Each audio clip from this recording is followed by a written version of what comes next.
வாசிப்பது தந்தி பார்வை செய்திகள்.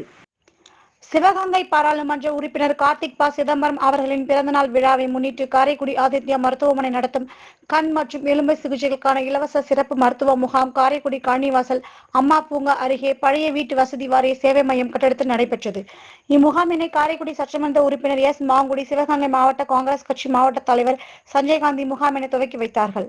மருத்துவ முகாமில் உயரம், எடை, ரத்த அழுத்தம், ரத்தத்தின் சர்க்கரை அளவு, பிசியோதெரபி, BMD பரிசோதனை, இலவச மருந்து மாத்திரைகள், கண் சம்பந்தப்பட்ட அனைத்து நோய்களுக்கும், எலும்பு சம்பந்தப்பட்ட பிரச்சனைகளுக்கும் ஆலோசனைகள் மருத்துவர் அருணாச்சலம் அவர்களது குழுவினால் வழங்கப்பட்டது.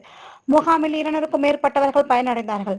இம்முகாமினை மனோஜ் அப்துல் காதர், மாநில பொதுக்குழு உறுப்பினர் சிக்கந்தர், மாவட்ட துணைத் தலைவர், இளைஞர் காங்கிரஸ் ஒருங்கிணைத்தார்கள். முகாமில் நகர வட்டார காங்கிரஸ், இளைஞர் காங்கிரஸ் கழக நிர்வாகிகள், பொதுமக்கள் கலந்து கொண்டார்கள். தந்தி பார்வை செய்திகளுக்காக காரைக்குடி செய்தியாளர் முகமது கனி.